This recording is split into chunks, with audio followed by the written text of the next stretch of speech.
고속철도 건설 현장 주변 소 사육 농가에서 임신한 소들이 유산하거나 사산하는 일이 잇따르고 있습니다. 신환경론에 공급할 우렁이도 성장을 멈췄습니다. 피해 농장주와 시공회사는 보상 문제에 합의점을 찾지 못하고 있습니다. 고익수 기자가 보도합니다. 나주 범화관역에서 무안국제공항을 잇는 호남선 고속철도 2단계 209 공사 현장. 이곳에서 100여 미터 떨어진 곳에 장성모 씨의 소 사육 농장이 있습니다. 20년간 번식용 암소만을 키워온 장 씨는 최근 악몽 같은 일을 겪었습니다. 5월 초에 멀쩡하던 소 2마리가 유산을 하더니 하순엔 2마리가 또 유산, 2마리는 사산되고 태어난 송아지 1마리마저 10일 만에 죽어버렸습니다. 철도 공사가 시작된 지 3달여 만에 일어난 일입니다. 얘가 소를 한 20년 정도 키웠는데요. 올해 이런 일은 처음 겪었거든요. 그래서 하도 이상해서 처음에는 근가인인가 했는데 이제 수의사님이 집에 오셔가지고 진단하고 하다 보니까 수의사는 농장을 지나는 공사 차량의 소음과 공사 현장의 진동 등이 원인일 수 있다는 소견을 냈습니다. 소음 데시벨에서 좀 낮더라도 외부에서 들려오는 소리는 소들이 굉장히 예민하게 반응할 수밖에 없어요. 그러다 보면은 이제 소들이 날뛰다 보면은 현재 임신한 소만 50여 마리, 농장주의 수억은 타들어가고 있습니다.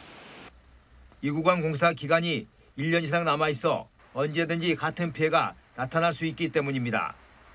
인근 친환경쌀 재배용 우렁이 사육장도 피해가 발생했습니다. 모내기 전에 넣어야 할 우렁이가 5월부터 성장을 멈춘 채 그대로 방치돼 있습니다.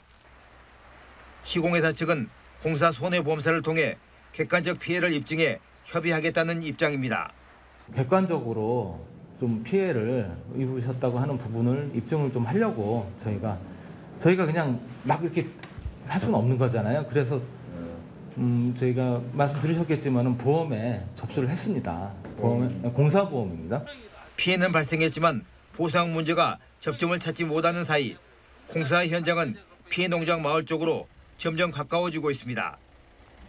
KBC 고익수입니다. 지난 2월 광주광역시에서 발생한 대규모 수돗물 공급 중단 사태와 관련해 3명이 견책, 13명의 불문 경고 처분을 받았습니다. 광주시 인사위원회는 감사위원회가 감사를 거쳐 22명에 대한 징계를 요구한 사항 중 재심 절차가 진행 중인 6명을 제외한 16명 가운데 3명에게 견책 처분, 13명에게는 불문 경고 처분을 내렸습니다. 지난 2월 12일 광주 덕남정수장 송수관로 밸브 고장으로 광산구와 남구 일대 2만 8천여 세대 수돗물 공급이 중단됐습니다. 사고는 시설 노후화 등 기계적 요인과 점검 소홀 등 관리적 요인이 결합해 발생한 것으로 조사됐습니다. 직무 관련자에게 금품과 향응을 제공받아 해임된 전직 공무원이 징계가 부당하다며 소송을 제기했지만 받아들여지지 않았습니다.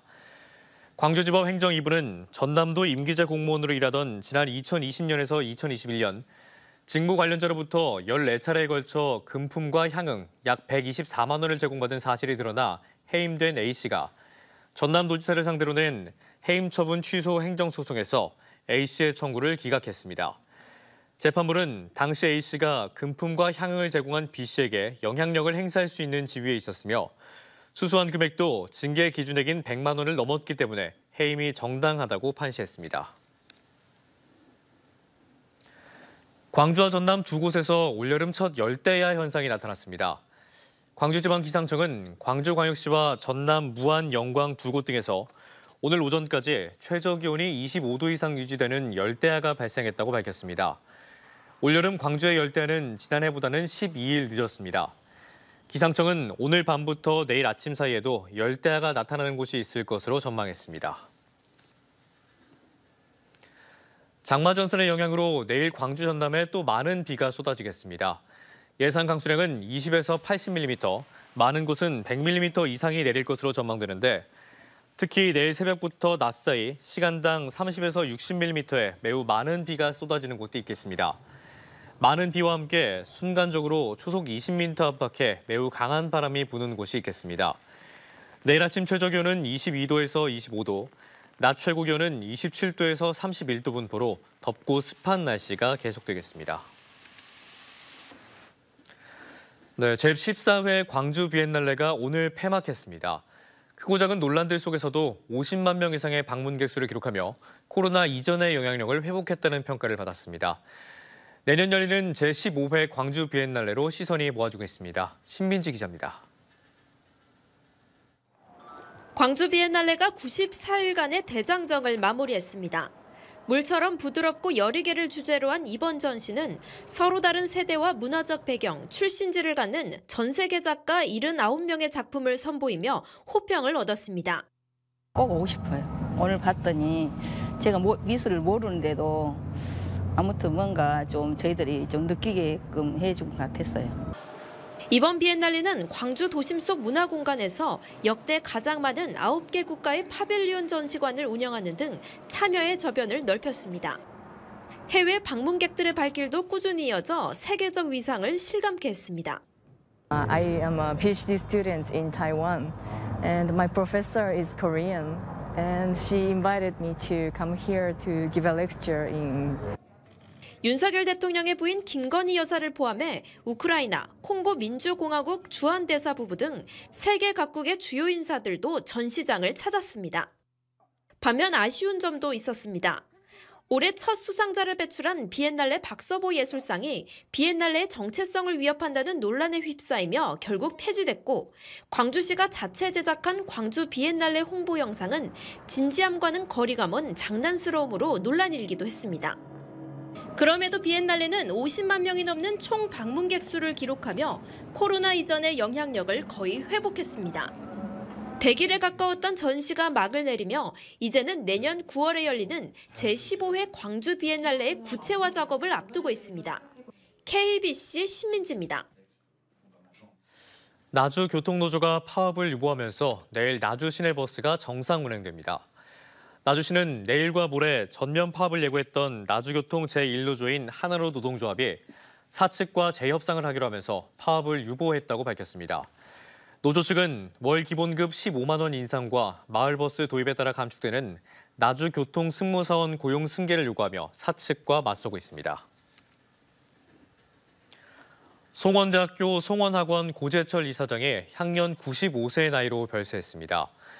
1929년에 태어난 이사장은 송원그룹, 송원대학교, 송원학원 등을 설립해 정치, 경제, 사회, 문화 발전에 공헌했으며 특히 광주시 교육청, 광주시와 함께 빛고을 결식학생 후원재단을 설립해 결식학생 후원 사업이 전국에 확산하도록 지원했습니다. 빈소는 송원대 학생회관 대강당에 마련됐으며 연결식은 오는 12일에 열립니다. 전라남도가 투기적 거래를 막기 위해 여수 율촌지구 개발 사업 예정지인 율촌면 산수리와 월산리, 조화리를 2026년 7월 10일까지 3년간 토지거래 허가구역으로 지정했습니다. 허가구역에서 용도별로 정해진 토지를 초과해 거래할 경우 계약 전 반드시 여수시장에게 토지거래 허가를 받아야 합니다. 가칭 미래형 복합신도시 율촌 테크밸리 사업인 율촌지구 개발 사업은 오는 2029년 준공을 목표로 하고 있습니다. 친환경 장흥 무산김의 홍콩 수출 계약이 꾸준히 이어지고 있습니다. 장흥 무산김 주식회사는 최근 홍콩에 3차 분으로 40피트 컨테이너 1개분인 8만 4천 달러의 무산김을 수출해 올해만 24만 달러의 수출 실적을 올렸습니다. 장흥 무산김 주식회사는 2009년 어업인 110명이 출자해 설립한 주민 참여형 전국 1호 주식회사입니다. 새벽 시간대 조업을 위해 항해 중이던 어선이 교각을 들이받는 사고가 발생했습니다. 목포해양경찰서는 오늘 새벽 4시쯤 목포시 천사대교 인근 해상을 항해 중이던 22톤급 어선이 천사대교 교각과 충돌했으나 다행히 인명피해는 없었다고 밝혔습니다. 이 사고로 선박 갑판 4m가량이 파손됐으며 선장은 음주 상태는 아니었던 것으로 조사됐습니다.